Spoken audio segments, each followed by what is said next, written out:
You know that feeling, right? The news is great, the markets are flying, seems like everyone's getting ahead. And then, bam, the bottom just falls out. It feels so random, so chaotic. But what if it isn't? What if there's a pattern, a rhythm to all of this seeming madness? Okay, let's get into it. It really is like a roller coaster, isn't it? That constant cycle of boom and bust. One minute you're climbing up, the view is amazing, and the next you're in a free fall, just holding on for dear life.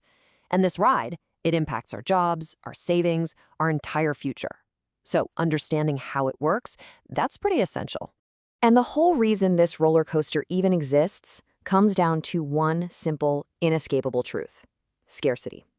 As humans, we have unlimited wants. We always want more. But the resources to get what we want, time, money, raw materials, they're finite. They're limited. And economics, when you strip it all down, is just the study of how we deal with that one single problem. Now, we can look at this problem from a couple of angles. There's microeconomics. Think of that as focusing on the individual players in the game. You, me, one specific company. But for this explainer, we're going to zoom out. We're talking macroeconomics. We're looking at the entire game board, a whole country's economy, its income, its job market, the really big picture. So to understand that big picture, you've got to know what all the pieces are. And the guy who first laid it all out, the father of economics himself, Adam Smith, he broke our resources down into three classic building blocks. So, first up, you've got land. And that doesn't just mean a plot of dirt. It means all natural resources: oil, water, forests, the whole shebang. Second, there's labor. That's us. It's the human effort, both the brain power and the muscle that goes into making things. And third, you have capital. And no, not just money. Think of capital as the tools, the hammers, the computers, the factories we use to turn land and labor into actual products. For a long, long time, that was the whole story. Land, labor, capital. But then, economists realized there was a missing ingredient, a kind of secret sauce that makes it all work: enterprise. This is that spark, the idea.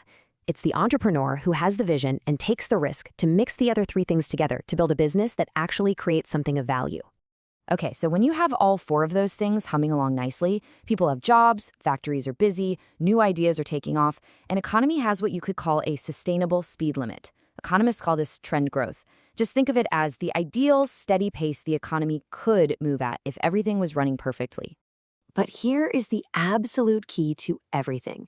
The economy almost never just cruises along that perfect straight line. It just doesn't happen. In the real world, our actual growth zigzags above and below that line, creating peaks and valleys. And that up and down pattern, that is the economic cycle.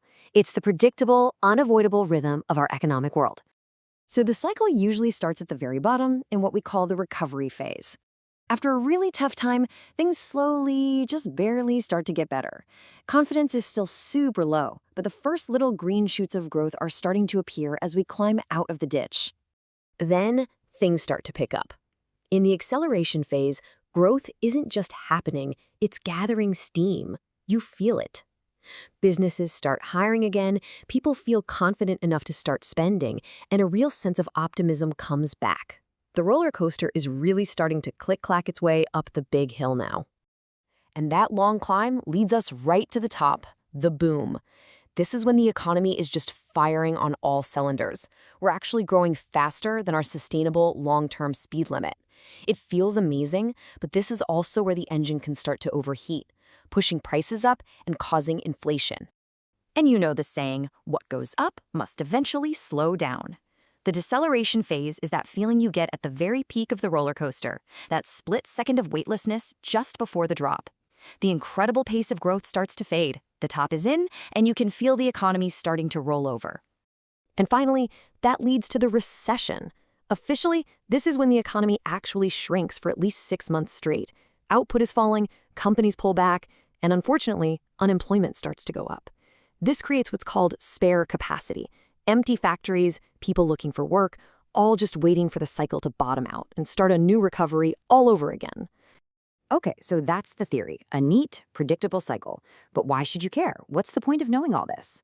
Well, if you have a pension, if you have any savings, if you own any investments at all, understanding where we are in this cycle is absolutely, fundamentally crucial. Because here's where it gets personal. Different parts of your portfolio act very differently depending on the phase of the cycle. Think about it. Bonds are super sensitive to interest rates, which are the main tool used to manage this whole cycle. Retail stores and hotels, they do great when people are spending in a boom, but they get crushed in a recession. And commodities, stuff like oil and copper, their prices are almost entirely driven by whether the global economy is growing or shrinking. But listen, if you only take one thing away from this whole explainer, please let it be this. The market does not wait for the government to officially announce a recession. It's forward-looking, it moves based on what investors expect is going to happen next. That's why the stock market will often start rallying while the economic news still sounds absolutely terrible. The smart money isn't looking at today, it's placing bets on the next turn of the cycle. So here we are. We get the shape of the roller coaster. We know the pattern of recovery, boom and bust, is baked into the system. But while the pattern is predictable, the timing isn't. How long will the boom last? How deep will the recession be? Nobody knows for sure. And that leaves us with the billion-dollar question. We know the ride.